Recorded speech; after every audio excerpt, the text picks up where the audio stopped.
स्वागत है दोस्तों आपका अपने YouTube चैनल टेक्निकल टीओ में। मेरा नाम है अंशुल नामदेव और आज हम स्केल के क्वेश्चन के बारे में बात करेंगे। तो दोस्तों चलिए शुरुआत करते हैं स्केल के प्रश्नों से। तो दोस्तों सबसे पहला यह प्रश्न है।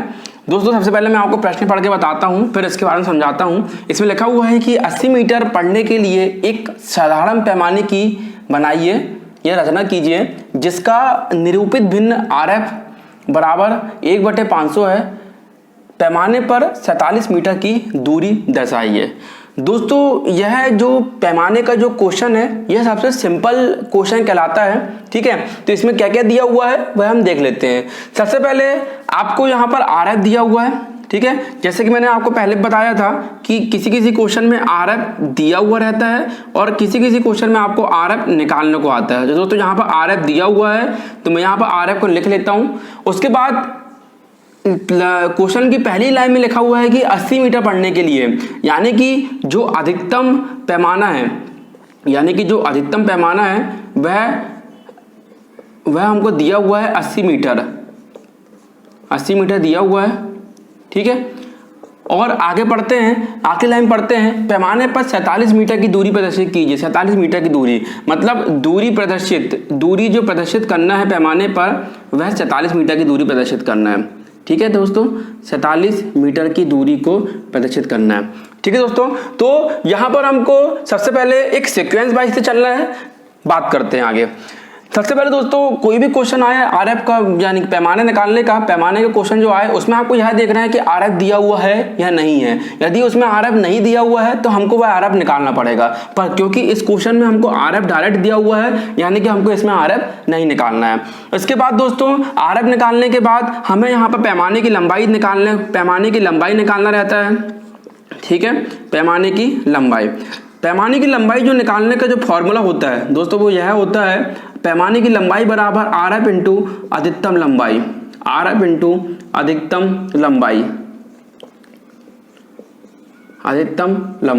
दोस्तों यहाँ पर RF की जो वैल्यू कितनी है, RF की वैल्यू यहाँ पर 1/500 दी हुई है और गुणित अधिकतम लंबाई जो दी है, मतलब अधिकतम लंबाई, पैमाने की अधिकतम लंबाई जो हमको प्रदर्शित करना है वह 80 मीटर दी हुई है। तो यहाँ पर हम 80 मीटर को लिख लेते हैं। ठीक है दोस्तों, आगे बढ़ते हैं। अब दोस्तों यहाँ पर आप देख रहे हैं कि यहाँ पर हमको यह वैल्यू जो है मीटर में दी हुई है। दोस्तों आपको हमेशा यह बात याद रखना है कि जब भी कोई वैल्यू मीटर में दी हुई है, यहाँ पर अधिकतम लंबाई की जो वैल्यू यदि मीटर में दी हुई है चाहे किलोमीटर में दी हुई है, आपको इस वैल्यू को कन्वर्ट करके सेंटीमीटर में लाना है। तो मैं इस 80 मीटर को सेंटीमीटर में परिवर्तित कर लूंगा। तो कैसे करेंगे दोस्तों, यहाँ पर हम 80 इंटू 100 का इंटू कर देंगे सेंटीमीटर में लाने के लिए। तो यह सेंटीमीटर में कन्वर्ट हो गया। दोस्तों यह आपको मैंने इसके पहले वाले क्लास में बताया था कि जो यूनिट कन्वर्जन है वह आपको अच्छे से बनना चाहिए। यूनिट कन्वर्जन के लिए मैंने आपको इसके पहले वाली क्लास में यूनिट कन्वर्जन करके बताया था, मीटर से सेंटीमीटर में, सेंटीमीटर को किलोमीटर में, किलोमीटर को हेक्टोमीटर में। तो आप वह क्लास मेरी जरूर देखें। ठीक है, अब यहाँ पर हमने 100 का इंटू कर दिया है 80 में, या सेंटीमीटर में वैल्यू आ गई है, सेंटीमीटर लिखने की आवश्यकता नहीं है। ठीक है, उसके बाद हम यहाँ पर इसको कट कर लेते हैं। यहाँ से 2 जीरो से ये 2 जीरो कैंसिल हो गए। यहाँ से 5 से हमने कैंसिल करा 80 को, तो यहाँ पर 80 को कैंसिल करेंगे तो 16 आएगा, यानी कि 16 आएगा। ये आ गया 16 सेंटीमीटर। यानी कि दोस्तों जो पैमाने की जो लंबाई है वह आ गई हमारी 16 सेंटीमीटर। 16 सेंटीमीटर लंबाई आ गई। ठीक है दोस्तों, ये 16 सेंटीमीटर लंबाई आ गई। दोस्तों अब हम इस 16 सेंटीमीटर की लंबाई से पैमाने को बनाना चालू करेंगे। तो चलिए दोस्तों पैमाने को बनाना चालू करते हैं। दोस्तों यह जो सॉल्व है, इस सॉल्व को आपको अपनी कॉपी में करना ही है। जब भी आपको स्केल के क्वेश्चन आते हैं तो यह सॉल्व आपके लिए इंपॉर्टेंट रखता है, क्योंकि जो पेपर चेक करने वाला रहता है वह सॉल्व को भी चेक करता है कि आपने सही तरीके से पैमाने की लंबाई, RF की वैल्यू यह सब निकाला है या नहीं है। तो दोस्तों यह आपका जो सॉल्व रहता है इसको भी आपको साथ में करना है। तो दोस्तों यहाँ पर मेरी पैमाने की लंबाई आ गई है। इस पैमाने की लंबाई से 16 सेंटीमीटर से मैं अपना स्केल बनाना चालू करूँगा।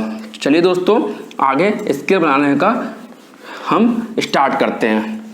दोस्तों स्टार्ट करने के लिए हमको जो पैमाने की लंबाई जो निकल के आई उसी लंबाई से हम स्केल को बनाना स्टार्ट करेंगे। सबसे पहले 16 सेंटीमीटर। ठीक है दोस्तों। तो आपको सबसे पहले एक 16 सेंटीमीटर की एक लंबी लाइन खींच देना है। ठीक है दोस्तों, आप अपने स्केल से नाप के खींचेगा। मैं यहाँ पर थोड़ा बड़े ड्राइंग में आपको बता रहा हूँ। ठीक है दोस्तों 16 सेंटीमीटर की एक लंबी लाइन खींचने के बाद आपको यहाँ पर दोनों तरफ से 2 सेंटीमीटर ऊपर और 2 सेंटीमीटर दोनों तरफ से ऊपर की ओर उठाना है।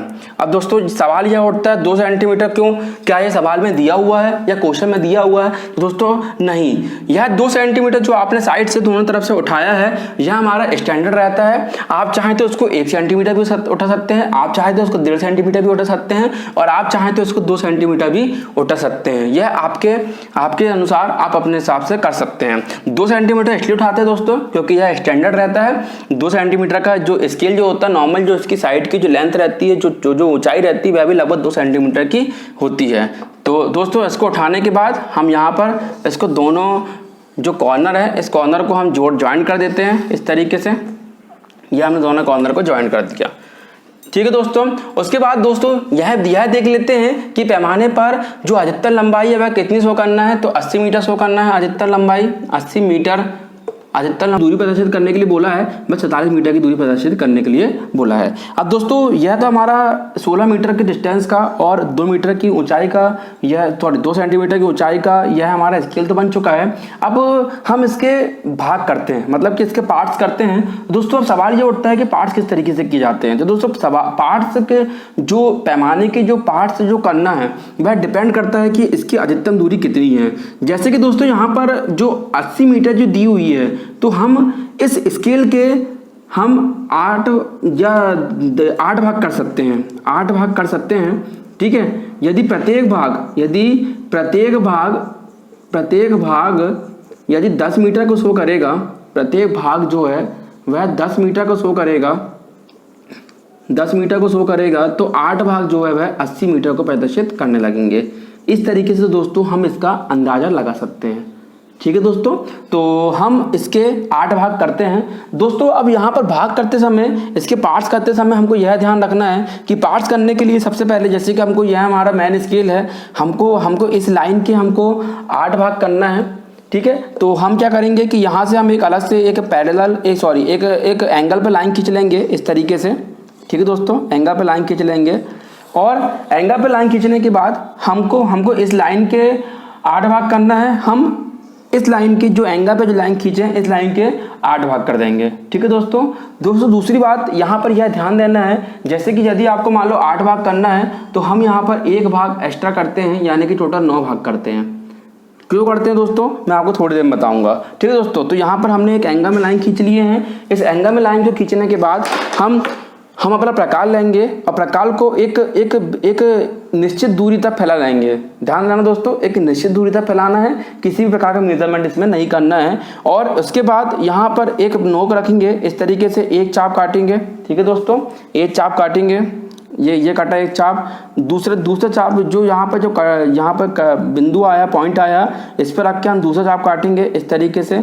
ये 2 हो गया, ये 3 हो गया, ये 4 हो गया, 5 6 7 और ये 8। दोस्तों आप इसको अपने स्केल से और प्रकार से बिल्कुल मेजरमेंट करके खींचेंगे, क्योंकि यहाँ पर मेरा बोर्ड बड़ा है तो मैं यहाँ पर ज़्यादा मेजरमेंट नहीं कर पा रहा हूँ। दोस्तों उसके बाद आप ये देख रहे हैं कि यहाँ पर 1 2 3 4 5 6 7 8 और ये 9 पॉइंट आ चुके हैं। ये पॉइंट है हमारे। अब दोस्तों इस पॉइंट को हमको इस लाइन पर ट्रांसफर करना है। मैं इसको नाम दे देता हूँ जिससे मुझे बोलने में आसानी हो। जैसे मैंने इसको नाम दे दिया AB में, ठीक है, और यहाँ पर इसको नाम दे दिया CD में। दोस्तों मुझे AB के 8 भाग करना है। मैंने इस लाइन को एक एंगल पे खींचा, किसी भी एंगल पे खींचा, आप चाहें जो 30 एंगल 45 एंगल या किसी भी एंगल पे इस प्रकार से खींच सकते हैं। और इसके हमको करना है 8 भाग। हम इसके एक एक्स्ट्रा भाग करते हैं और 9 भाग हमने इस लाइन पर कर दिया। अब क्या करते हैं दोस्तों, यहाँ पर यह जो पॉइंट है, इस पॉइंट को रख के और यह जो स्केल है इस पॉइंट का लास्ट पॉइंट पर रख के हम इसको इस तरीके से मिला देते हैं। दोस्तों मिलाने के बाद यह स्केल, आप इसको मिलाने के लिए रोलर स्केल का उपयोग करें, जो कि आपकी कॉपी में रोल हो जाती है। इससे आप आसानी से मिला भी सकते हैं और आपका मतलब कि यह स्केल जो है वह हिलेगी भी नहीं। क्योंकि दोस्तों अब जैसे ये पोजीशन है, इसी पोजीशन में ही इसको आगे बढ़ाना है और जो दूसरा पॉइंट आएगा यहाँ पर इसको इससे मिला देना है इस तरीके से। उसके बाद तीसरा पॉइंट जो आएगा इसको इस तरीके से मिला देना है। उसके बाद चौथा पॉइंट को भी मिलाना है।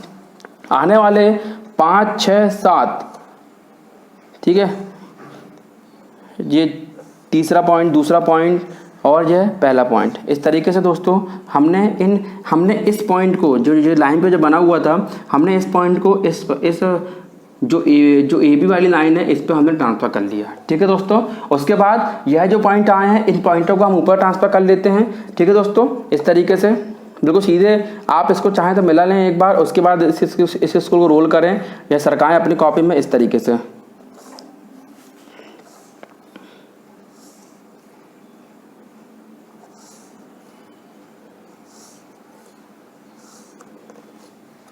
ठीक है दोस्तों, इस तरीके से यह हमारे पार्ट्स हो चुके हैं। अब मैं यहाँ पर आपको नाम देके बताता हूँ दोस्तों। हम यहाँ पर स्टार्ट करते हैं इस लाइन से। यहाँ पर हमने दिया इसको 10, यह दिया 20, यह दिया 30, यह 40, 50, 60, 70, 80। ठीक है दोस्तों, तो यह यहाँ पर 80 आ गया।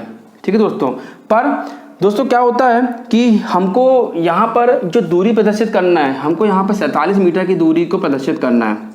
ठीक है दोस्तों, तो 47 मतलब 40 + 7। ठीक है, यहाँ पर हमको 40 मीटर की दूरी तो यहाँ से मिल जाएगी, ये 10, 20, 30, 40 मीटर की दूरी तो मिल जाएगी, पर यह 60 मीटर की दूरी जो है यह हमको यहाँ से इस वाले जो इसका पहला ब्लॉक है इसके पार्ट्स करके निकालना पड़ेगा। तो दोस्तों यहाँ पर जैसे 10 हो गया तो यह यहाँ से हम पार्ट्स करके निकाल सकते हैं। पर दोस्तों यह 10 है तो यदि हम इसी के पार्ट्स कर देंगे तो यहाँ से हमारी दूरी जो है वह कम हो जाएगी। इसलिए हमने इसको एक ज़्यादा बनाया है कि हम इसको यहाँ से 10 स्टार्ट ना करके यहाँ से हम 0 स्टार्ट करेंगे, उसके बाद 10, ये आ जाएगा इसका 20। ठीक है, इस तरीके से यह लास्ट में यहाँ पर आपका यह हो जाएगा 30, 40, 50, 60, 70 और यह जाएगा 80। ठीक है दोस्तों, यह हो जाएगा 80। तो दोस्तों आप यह देख रहे हैं कि यहाँ 0 से स्टार्ट हुआ है, यहाँ पर 0 से स्टार्ट हुआ है और यह हमारा स्केल जो है 80 मीटर पढ़ने लगा, यानी कि हमारी पहली लाइन जो है फुलफिल हो चुकी है। हमारा जो स्केल जो है वह 80 मीटर की दूरी को प्रदर्शित करने लगा। अब दोस्तों जैसे कि मैंने आपको बताया कि हमको 47 मीटर की दूरी को प्रदर्शित करना है। 47 में से हमको 40 तो मिल चुकी है। ठीक है, यह 10, 20, 30, 40 मीटर की दूरी तो मिल गई है। ठीक है, पर बचा अब हमको 7 मीटर। तो 7 मीटर की दूरी के लिए हम क्या करेंगे कि अब हम यह जो ब्लॉक है इस ब्लॉक के भी हम 10 भाग कर देंगे। ठीक है दोस्तों, तो सेम प्रोसेस जैसे यह करे हैं वैसे ही प्रोसेस करेंगे।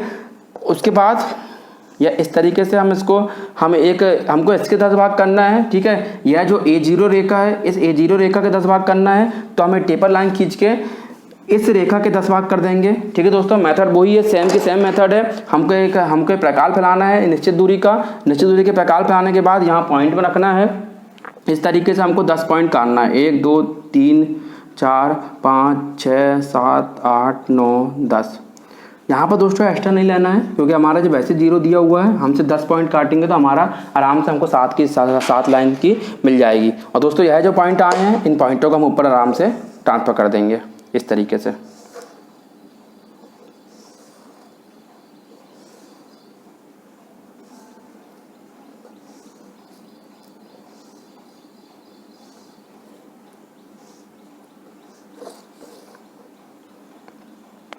और ये इन पॉइंटों को हम फिर से ऊपर की ओर ट्रांसफ़र कर देंगे।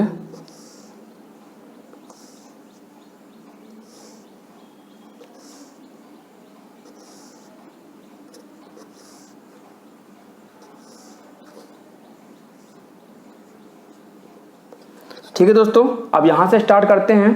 जैसे कि यह जो 0 आया है, ठीक है दोस्तों, यह जो 0 आया है यहाँ से यह हो गया 1, यह 2, यह 3, 4, 5, 6, 7, 8, 9 और ये 10। दोस्तों यहाँ के बाद जो 7वीं लाइन आएगी, जैसे कि मेरी 7वीं लाइन यह आ रही है, यह 7वीं लाइन आ रही है। इस 7वीं लाइन को मैं यहाँ से ऊपर करके और यह 40 वाली लाइन ये। तो दोस्तों यहाँ से लेके यहाँ तक यह हो गया 40 और ये हो गया 7, मतलब कि मैंने 47 मीटर की दूरी जो है इसमें अपने स्केल में प्रदर्शित कर दिया है इस तरीके से।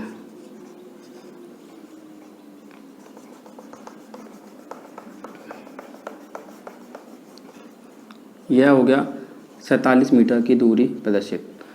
ठीक है दोस्तों, तो इस तरीके से मैंने यह स्केल को बनाया, ये साधारण स्केल है। ठीक है दोस्तों, अब एक बार मैं आपको और एक बार और समझा देता हूँ। दोस्तों क्वेश्चन में दिया हुआ था 80 मीटर पढ़ने के लिए पैमाना बनाना है, साधारण पैमाना बनाना है, क्या साफ साफ लिखा हुआ था। यदि यह नहीं भी लिखा हुआ रहता है तो हमको ये समझ में आना चाहिए कि यदि 2 यूनिट को प्रदर्शित करने के लिए बोल रहा है तो साधारण होगा, और यदि 3 यूनिट को प्रदर्शित करने को होगा तो वह डायगोनल होगा। इसके बाद हम बना के देखेंगे डायगोनल को भी। दोस्तों यहाँ पर आपको दिख रहा है कि 2 यूनिट को प्रदर्शित करने के लिए बोल रहा है, कैसे, ये 47 लिखा हुआ है, तो दोस्तों इसमें 40 हमको एक जगह पर मिलेगा और दूसरा 7 में जो है वो हमको दूसरी जगह पर मिलेगा। तो यह 2 यूनिट हो गई इस सवाल के हिसाब से। ठीक है, और RF दिया हुआ है, 47 मीटर दिया हुआ है। हमने सबसे पहले पैमाने की लंबाई निकाले। पैमाने की लंबाई का फॉर्मूला होता है RF इंटू अधिकतम लंबाई। हमने RF 1/500 और अधिकतम लंबाई 80 मीटर को इंटू कर दिए। वहाँ से हमको यह जो स्केल के पैमाने की लंबाई है वह 16 सेंटीमीटर निकल के आया। इस 16 सेंटीमीटर की लंबाई का हमने पैमाना खींचे। पैमाना खींचने के बाद हमको 80 मीटर मैक्सिमम लंबाई को प्रदर्शित करना है, तो हम यहाँ पर 8 भाग करेंगे इसके, प्रत्येक भाग 10 मीटर का होगा। ठीक है, तो 80 मीटर का प्रदर्शित हो जाएगा। पर यहाँ पर एक भाग को एक्स्ट्रा करते हैं, क्योंकि मैंने जैसे कि आपको बताया कि हम 0 से स्टार्ट करते हैं, तो यहाँ पर 80 मीटर आ जाएगा। ठीक है दोस्तों, तो एक लाइन एंगल पे खींचे। एंगल पे खींचने के बाद इसके हमने बराबर डिवाइडेशन कर दी है 9 भाग में। 9 भाग को मिला, यहाँ से पॉइंट आने के बाद हम इसको ऊपर AB लाइन जो हमने खींचे थे, यह AB लाइन, इस AB लाइन को हमने यहाँ ऊपर की ओर ट्रांसफर कर दिया। इस तरीके से इसके डिवाइडेशन करें, यह पहले भाग के फिर हम 10 भाग में डिवाइडेशन करें। इस तरीके से यह हमको 47 मीटर की दूरी मिल गई। ठीक है दोस्तों, यह था आपका साधारण पैमाना। इसके बाद हम आने वाले जो क्वेश्चन है उन क्वेश्चन को हम अपनी ड्राइंग शीट में बना के देखेंगे, जैसे कि हमने प्रोजेक्शन की ड्राइंग में देखे थे, तो आपको और अच्छे तरीके से समझ में आ जाएगा। ठीक है दोस्तों, उसके बाद आपको यह ध्यान रखना है कि जो आपकी जो मेन ऑब्जेक्ट ड्राइंग है, जो आपकी मेन ऑब्जेक्ट ड्राइंग है, यह मेन ऑब्जेक्ट ड्राइंग जो है आपकी जो स्केल जो दिख रही है, मतलब कि ABCD, यह जो है आपका डार्क पेंसिल से आना चाहिए, और ये जितना भी जो वर्क है डिवाइडेशन करने का, बाकी का जो वर्क है, ये लाइट पेंसिल से आना चाहिए। तो दोस्तों जब हम इसको ड्राइंग शीट में बात करेंगे तब मैं आपको और इसके बारे में बताऊंगा, जिससे आपको बहुत अच्छे तरीके से समझ में आए दोस्तों।